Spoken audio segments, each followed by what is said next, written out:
본문을 중심으로 미래비전 시리즈 그 9번째 시간 일터를 통해 이루어가는 미래비전 그 말씀을 함께 은혜의 말씀을 함께 나누고자 합니다. 여러분 2023년 우리 대한민국 통계자료에 의하면 우리나라 직장인들 가운데서 종사자 300명 이상 기업에 속한 인원이 300만 명, 그리고 그 이하 300명 이하 기업에 속한 분들이 2,500만 명이라는 통계조사가 2023년도 통계조사, 직장인 조사죠. 그러니까 전체 직장인 가운데서 소위 중소기업에 해당하는 비율이 약 89%에 이른다고 합니다. 쉽게 생각해서 10명 중에 1명이 대기업에 종사하고 있고 그 나머지는 다 중소기업이라는 말이겠죠. 약 3천만 명이 경제활동 인구로 그렇게 속해 있습니다. 생각해 보세요. 어린 아이들 그리고 우리 자녀 학생들, 학생의 신분인 자녀들을 빼고는, 그리고 노령 인구를 제외하고는 대다수가 다 경제 활동에 속해 있다라고 이야기할 수도 있을 겁니다. 우리가 속한 직장이 그 규모가 크든 작든 그런 거에 상관하지 않고 우리 모두는 어찌 보면 이런 일터와 직장과 사업장에서 많은 시간을 사용하고 있습니다. 특별히 우리나라는 OECD 국가 중에서 주간 노동 시간으로 상당히 많은 시간을 보내고 있다는 통계 자료도 있죠. 우리나라 사람들이 굉장히 부지런합니다. 그것은 해외를 다녀보면 압니다. 우리나라보다 부지런히 열심히 일하는 곳들도 있겠죠. 그러나 우리나라가 전 세계적으로도 굉장히 부지런하게 일을 하고 또 그렇게 하는 국민들입니다. 그러니까 이런 경제 선진국을 이루었겠죠. 자녀는 자녀대로, 부모는 부모대로 그렇게 열심히 일을 감당하는 것입니다. 때로는 내가 속한 일터와 직장과 사업장이 마음에 안 들고 쉽지 않는 근무 환경 때문에 나는 고작 이 정도 위치에서 일을 해야 되는가라고 생각하면서 때로는 자괴감이 들어서 나는 인생에서도 실패자인가라는 생각이 들 때도 있을 수 있습니다. 그런데 그런 생각, 여러 가지 생각들이 드는 가운데서 오늘 성경은 창세기 39장은 일터에서 이루어가는 미래 비전에 아주 중요한 영적 교훈들을 우리에게 제공해 주고 있습니다. 하나님께서는요, 저와 여러분들이 어떤 상황과 어떤 환경에서 일하고 생활할지라도 분명한 것은 그 모든 상황 속에서 하나님은 우리 각자를 향하신 위대한 계획을 갖고 계시다는 것을 여러분 먼저 기억하시기를 축복합니다. 아멘. 한번 따라하겠습니다. 나를 향한 하나님의 특별하신 계획이 있다. 아멘. 아멘. 여러분 그것 분명히 기억하셔야 돼요. 하나님은 나를 위한 특별한 계획을 갖고 있다. 분명히 기억하셔야 될 부분입니다. 여러분 그 하나님의 특별한 계획하심에 적합한 인물이 오늘 창세기 39장에 등장하는 요셉이라고 할 수 있습니다. 여러분 요셉은 잘 아시다시피 어릴 때부터 아버지 야곱의 총애를 받고 그만이 채색옷을 입는 등 상당한 권세를 누렸습니다. 형들로부터 시기와 질투의 대상이 되고 미움을 받게 되었죠. 그래서 급기야는 하루아침에 아버지와 생이별을 하게 되어지고 형들에 의해서 애굽의 노예로 팔려가는 신세가 되게 되었습니다. 그런 상황 가운데서 여러분, 저와 여러분 같으면 어떻겠습니까? 예를 들어서 태어나면서부터 노예예요. 그러면 뭐 이슬람교를 믿는 사람들이 그런 데잖아요.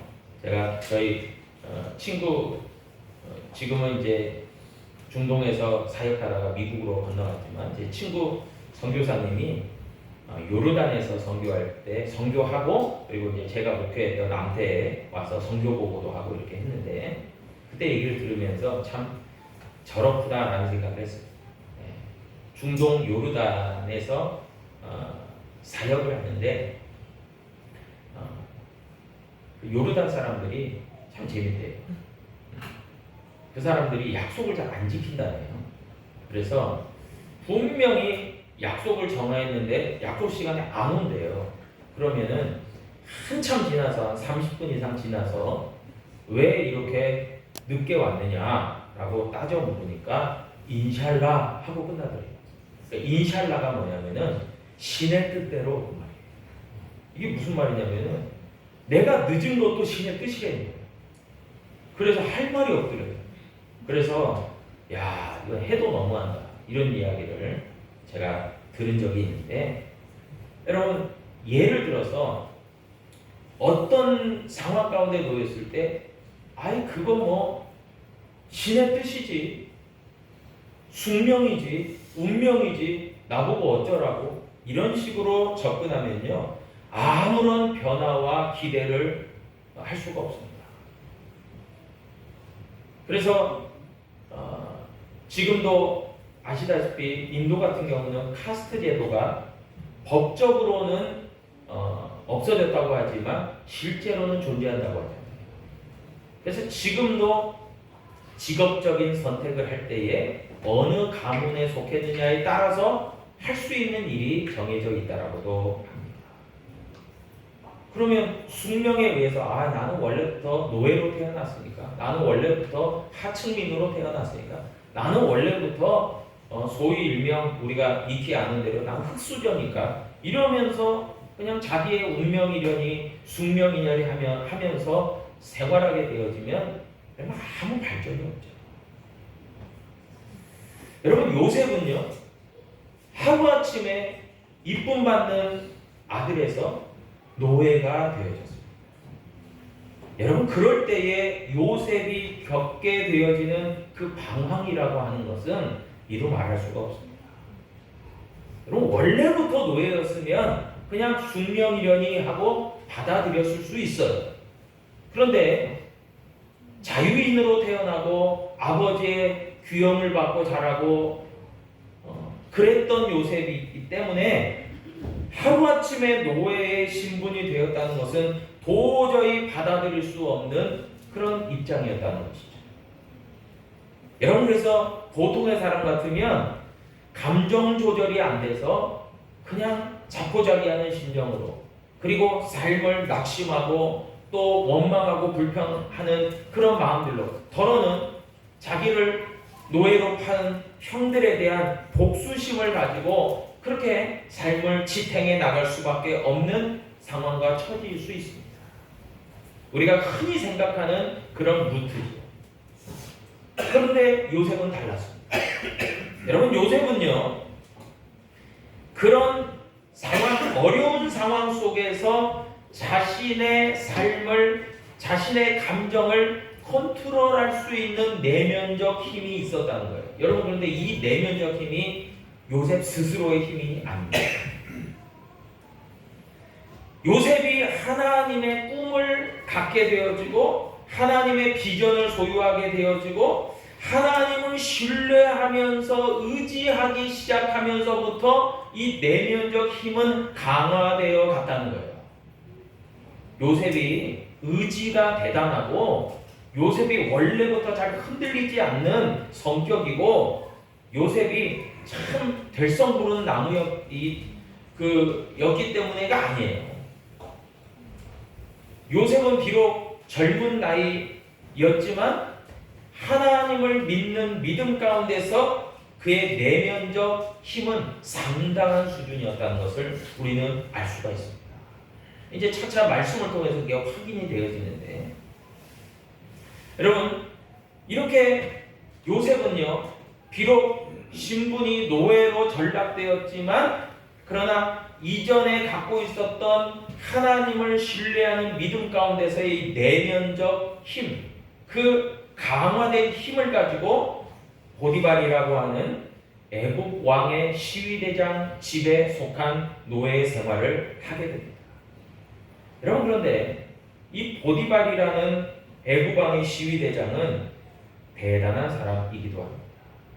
여러분 생각해 보세요. 애굽의 왕을 시위하는 보좌하고 그의 안위를 책임지는 시위대의 대장이기 때문에 우리가 예측할 수 있는 부분이 있습니다. 이 보디발의 눈매는 굉장히 매서웠을 겁니다.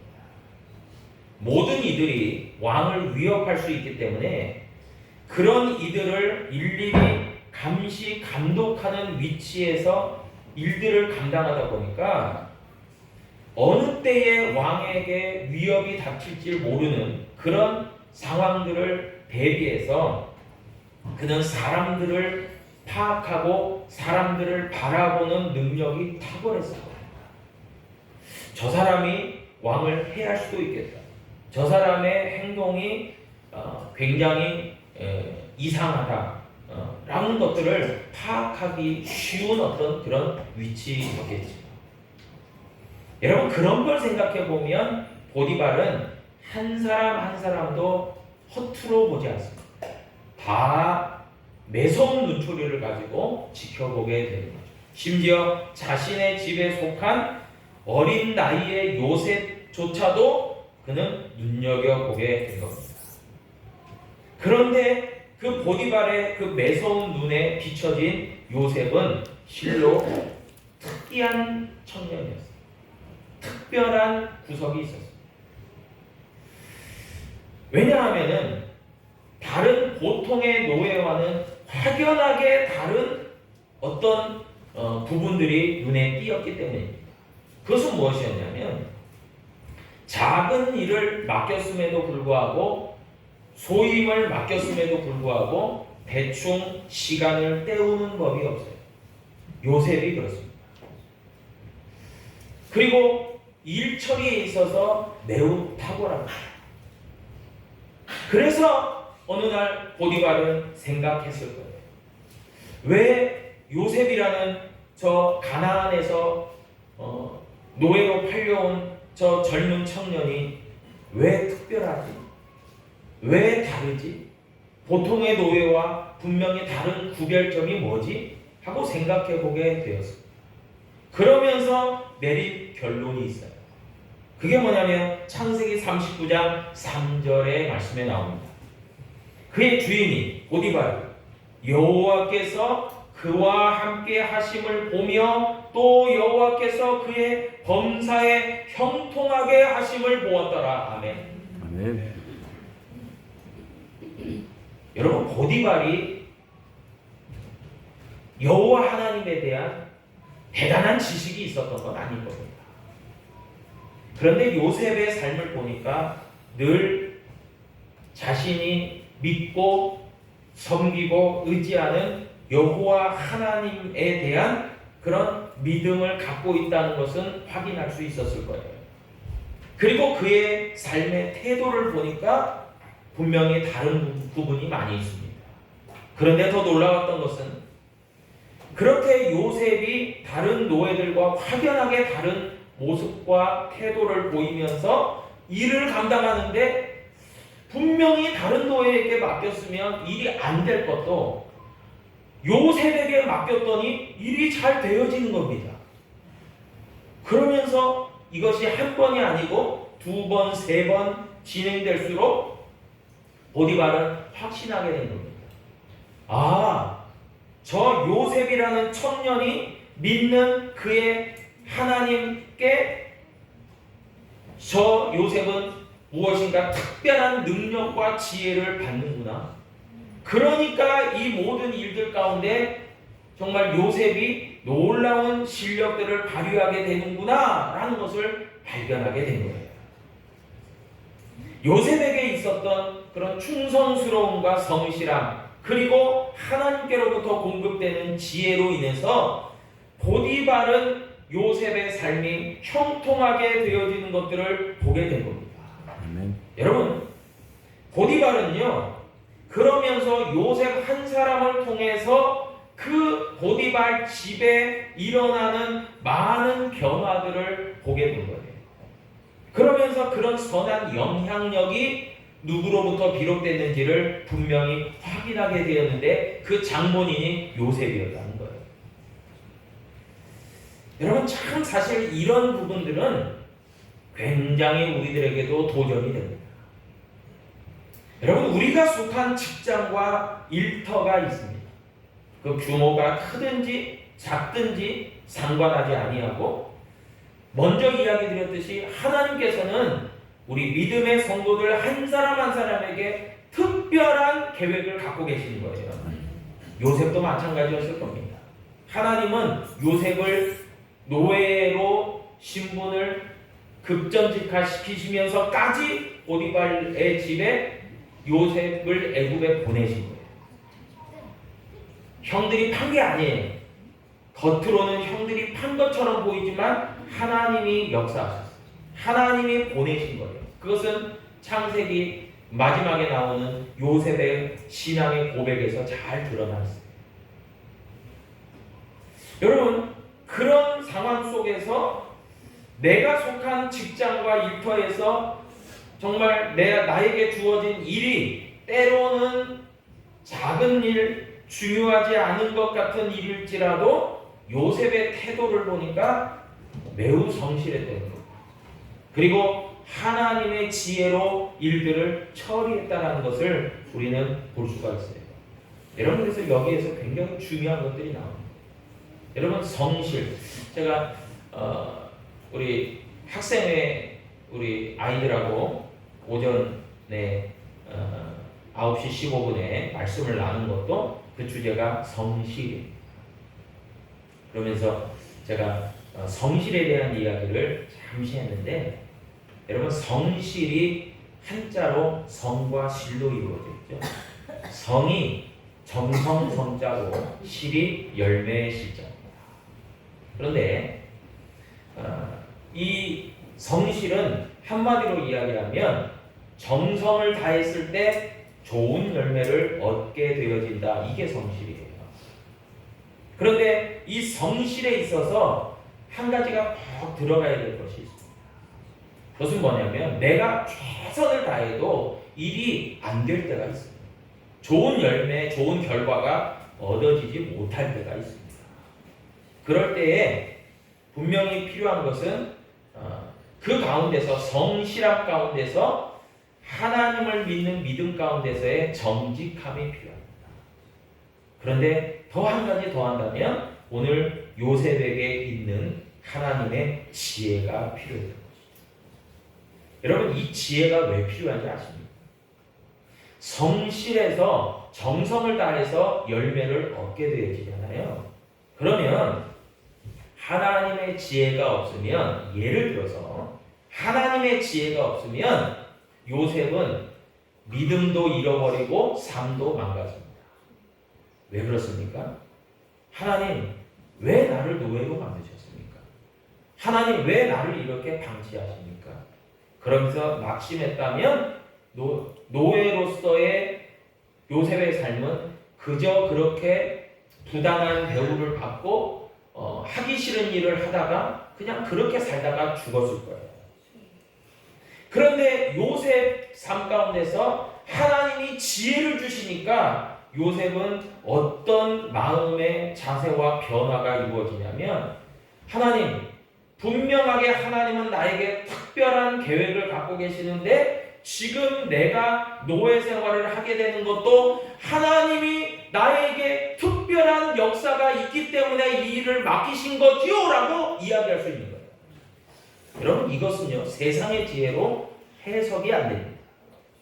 하나님의 지혜로만 해석될 수 있어요.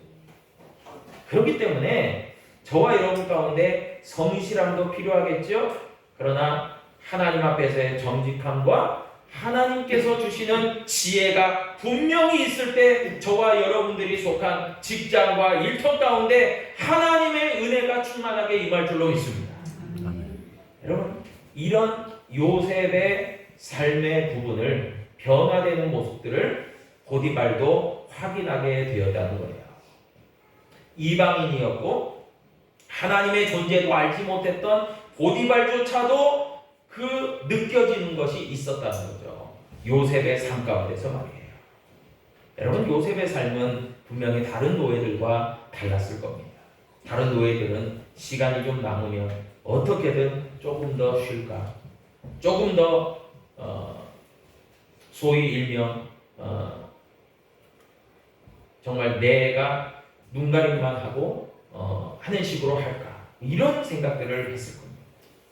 그런데 요셉의 생활은 여호와 하나님을 신뢰하는 믿음이 있기 때문에 늘 영적으로 힘씁니다. 그러니까 상황은 안 돼요. 그런데 늘 기도하고 늘 하나님을 찬송하고 늘 그러했을 겁니다. 그 모습이 굉장히 달라 보이게 한 거죠. 그러면서 보디발은 한 가지 결심을 합니다.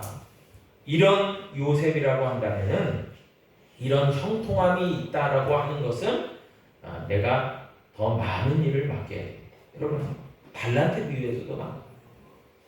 착하고 충성된 종이 있고 악하고 게으른 종이 있는데, 나중에 돌아온 주인은 악하고 게으른 종의 것까지 뺏어서 착하고 충성된 종에게 더 많은 것을 맡겼다라고 이야기합니다.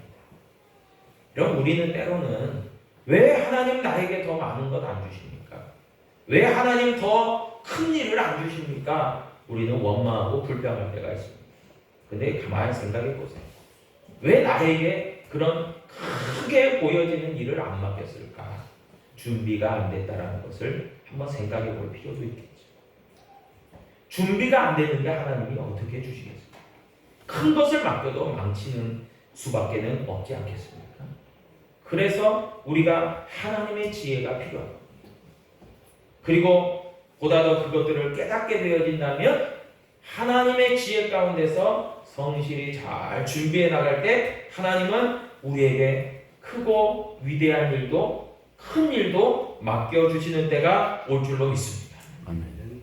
여러분, 하나님이 그와 함께 하심을 보았다 그랬잖아요. 보디발이. 예.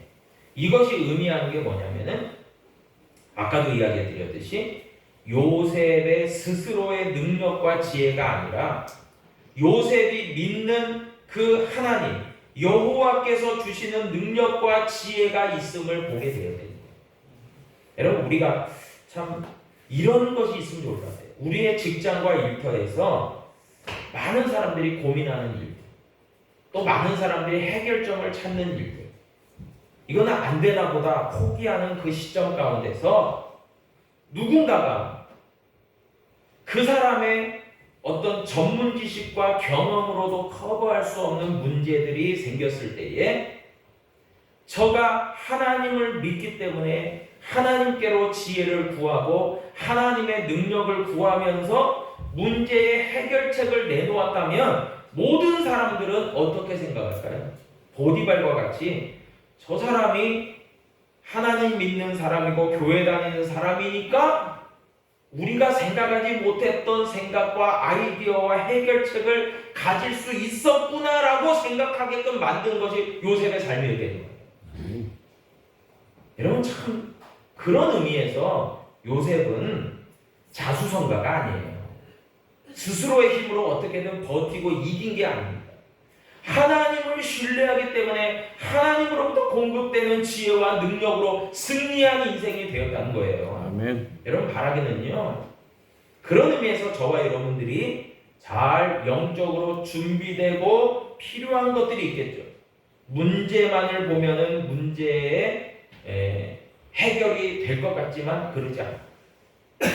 문제의 해결이 그 상황과 환경을 초월해서 해결과 역사를 하실 수 있는 문제의 능력이 되시는 하나님 앞에 우리가 간구하며 믿음으로 기도하며 하나님께 지혜를 구할 때 후히 주시고 꾸짖지 아니하시는 하나님께서 우리에게 지혜와 능력을 주실 때 그 문제들을 돌파해 나갈 수 있다는 믿음, 여러분 그 믿음이요 저와 여러분들을 특별하게 하는 불로 믿으시기를 바랍니다. 아멘. 진짜 그래요. 여러분 스스로가 그냥 뭐 잘난 맛에 뭐 내가 그래도 괜찮아, 나 정도는 뭐 그래도 많이 배웠어, 여러분 그거 자랑해봤자 얼마나 되겠습니까? 그거 한순간에 꼬꾸라질 때가 많은 거예요. 여러분 그런데 요셉은 달랐다는 것이죠. 오직 하나님께 지혜를 구하고 하나님의 형통하심을 맛보아 알기를 원했다는 거죠. 그럴 때에 보디발이 요셉이 비록 노예의 신분이지만 그에게 많은 일을 맡깁니다.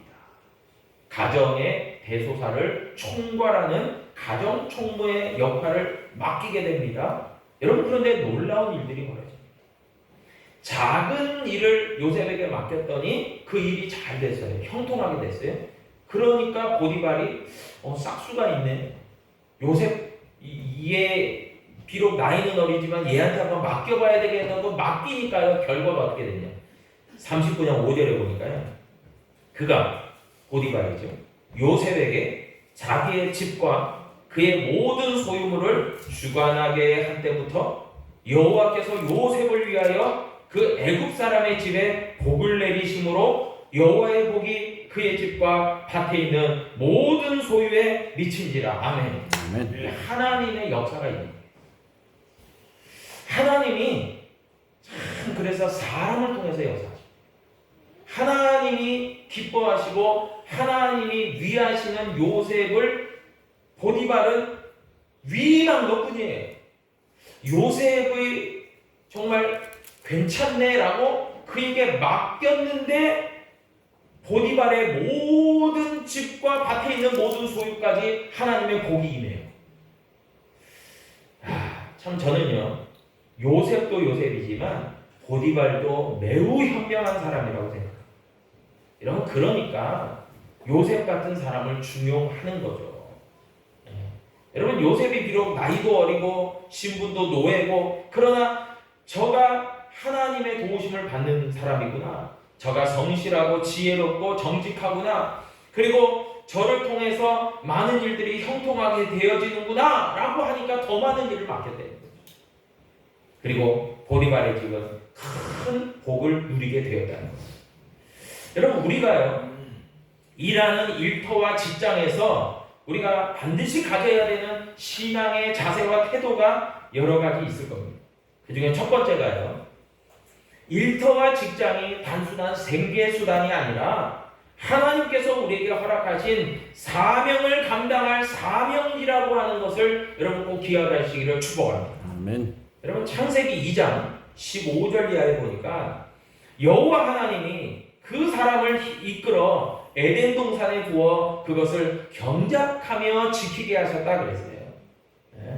여러분 에덴 동산을 만드시고 하나님께서 아담과 하와에게 그 에덴 동산을 경작하고 지키고 그것에서 그 에덴 동산에서 나오는 실과들을 따먹고 짐승들의 이름들도 짓게 하고 다 이렇게 위임하신 거예요. 여러분 하나님은 우리를 귀하게 여기시니까 믿고 맡겨주시는 거예요. 위임하시는 거예요. 여러분 그런데 직장과 일터도 마찬가지 아니겠습니까? 우리를 책임 있는 사람들로 여기시고 믿고 맡기시는 거죠. 그 일을. 여러분 그렇다면 직장은 단순히 돈을 벌고 내 개인적 성취를 이루는 그런 장소에 국한되는 것이 아니라 하나님의 뜻을 이루어가고 하나님 나라의 영광을 이루어가는 사명지가 된다는 것을 여러분 기억하시기를 축복합니다. 아멘. 여러분 또한 두 번째는요. 일터와 직장에서 하나님이 요셉과 함께 하심으로 형통함을 다른 사람들이 보았듯이 보디발이 경험했듯이 그렇게 보여주는 일이 필요하다는 거죠. 여러분 마태복음 5장 15절로 이하에 13절로 이하에 보니까 다음과 같이 말합니다. 너희는 세상의 소금이니 소금이 만일 그 맛을 잃으면 무엇으로 짜게 하리요? 후에는 아무 쓸데없어 다만 밖에 버려져 사람에게 밟힐 뿐이다. 여러분 진짜 그런 것 같아요.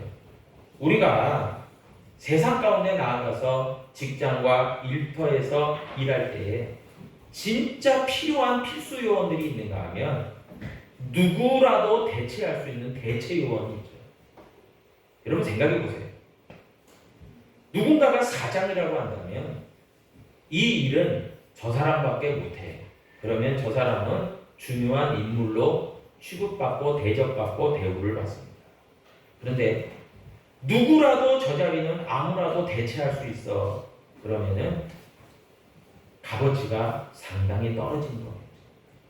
여러분 마찬가지 아니겠습니까?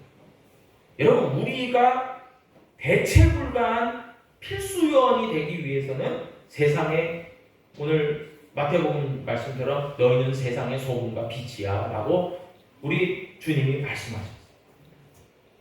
우리에게 특별한 그런 은혜와 사명과 그런 직분을 주셨다는 거예요. 여러분 그렇다면 우리 그리스도인들은요 세상에 나아가서 직장과 일터에서도 복음의 빛을 비추는 정말 소금과도 같은 빛과도 같은 역할을 감당할 수 있는 사람들 되어야 된다는 거죠. 제가 전에 부목사를 할 때 제가 담당했던 그 중고등부 학생의 부장 장로님이 계신데 그 부장 장로님이 군무원이셨어요. 군무원이셨는데 그런 간증을 얘기하시죠. 원래 그 군무원 하시기 전에는 군 헌병대 감찰관이셨대요. 그래서 이 장로님이 저는 굉장히 좋아하고 굉장히 사이좋고 굉장히 좋은 관계였는데 이분이 그런 얘기를 했어요. 목사님, 저는 아이들이 제 얼굴만 봐도 막 웁니다. 그래서 저 이해를 못했어요. 이게 많이 변한 겁니다. 왜냐면 군 감찰관을 하면서 하도 범죄자들 막 쫓아다니면서 잡고 다니고 이래가지고 굉장히 자기가 얼굴이 그랬다는 거예요. 그런데 신앙생활을 하고 또 장로님이 되고 또 이제 군무원으로 보직 이동을 해서 그렇게 할 때에 얼굴이 많이 부드러워졌다 그 얘기를 하시더라고요. 그러면서 이분이 철칙과도 같은 얘기를 하시죠. 자기가 속한 곳이 굉장히 딱딱하고 경직되어 있는 그런 구조예요. 그 사회가 군무원 사회가. 그런데 그래서 그런 딱딱함이 있어서 또 약간 계급적인 그런 부분도 있어서 상명하복도 좀 있고 그래서 굉장히 원리 원칙대로 하는데 그러니까 직장 상사가 이렇게 하라고 그러면 회식 자리 같은 데서도 주는 대로 다 받아 마셔야 돼요. 근데 이 장로님은 그냥 대놓고 그랬대요. 저는 교회 다니고 하니까 저는 죄송하지만 저는 좀 빼달라고 막 이렇게 했다는 거예요. 그랬더니 갑자기 썰렁해지고 분위기가 안 좋아지더래요. 그런데 이게 한 번, 두 번, 세 번 하니까 장로님이 소위 왕따같이 이렇게 조금 눈총도 받고 되어지는데 그걸 어떻게 극복했나 얘기를 나중에 듣고 보니까 이분이 실력으로 뚫은 거예요. 회식 자리에서 직장 상사 비유 맞추면서 막 아부하면서 이런 사람들이 처음에는 잘 되는 것 같고 승진도 빠른 것 같고 이랬는데 지나서 보니까 이 장로님이 워낙 실력이 있게 성실히 그 일들을 감당하니까 나중에 보니까 이 장로님이 더 승진이 되어져 있대요. 제가 그 얘기를 들으면서 장로님 정면 돌파하셨네요. 우회로 하지 않고 참 고생하셨네요. 그런데 그 그 장로님 하시는 말씀이 목사님 저는 그런 과정을 통해서 하나님이 저와 함께 하심을 더 경험하고 간증할 수 있게 되었습니다. 그 얘기를 하셨던 얘기를 제가 기억합니다. 여러분 마찬가지입니다. 처음부터 쉬운 일이 뭐가 있겠습니까? 직장에서 일터에서 나는 그리스도인입니다. 나는 교회를 다니고 나는 교회에서 장로로 안수집사로 집사로 직분자입니다 라고 얘기하는 게 굉장히 쉽지 않을 수 있어요. 그러나 그것을 밝히고 당당하게 나아가는 전면 돌파의 의식이 있을 때 하나님을 드러내고 하나님을 높이고 하나님을 찬송하고 하나님을 전하는 이들을 높이시고 세우시고 영광 가운데 이끄실 줄 믿습니다. 그 이들을 우리가 경험해 가야 되는 거죠. 마지막 세 번째는요. 요셉을 보니까 분명하게도 알 수 있는 것이 직장과 일터에서 우리는 사명이기 때문에 우리의 직임은 선교사다라고 하는 거죠. 여러분 직장은 단순히 일하는 것만이 아닐 겁니다. 많은 시간을 투자해서 개인적 성취도 하고 또 그 수입을 통해서 가정도 이루어 가게 되는 중요한 공간이죠. 여러분 그러나 한 가지 덧붙여서 직장과 일터도 하나님의 복음을 또 이루어가는 그런 사명이 있는 장소다라는 우리가 관점을 갖는다면 여러분 굉장히 달라질 겁니다. 왜요? 그런 관점이 있는 사람은 기도하기 시작할 거거든요. 직장을 위해서 기도하고 직장에 속한 이들을 위해서 기도하고 또 필요한 부분들을 위해서 기도하고 또 그 가운데서 내가 속한 직장과 일터에서 하나님의 영광이 나타나게 해달라고 기도하고 그렇게 기도하기 시작할 겁니다. 여러분 그러면 분명하게도 하나님은 우리가 속한 일터와 직장이 기도하는 우리들을 통해서 변화되는 역사를 맛보아 알게 하여 주실 줄 믿습니다. 네? 그게 진짜 위대한 건 아니겠어요? 여러분 그런 의미에서 우리가 속한 직장과 일터는 단순한 공간이 아니라 그냥 사회생활이 있고 교회생활이 있지 이렇게 이분법적으로 구별할 것이 아니라 모든 곳에 하나님은 함께 하시고 모든 곳에 하나님은 역사하시고 모든 곳에 하나님은 우리를 통해서 선한 영향력을 끼치기를 원하신다는 것을 여러분 저와 여러분들이 분명히 고백하는 믿음 가운데서 일터를 통해서 이루어가는 하나님의 미래 비전을 세워가는 저와 여러분 될 수 있게 주님의 이름으로 축복합니다. 기도하겠습니다. 아버지 하나님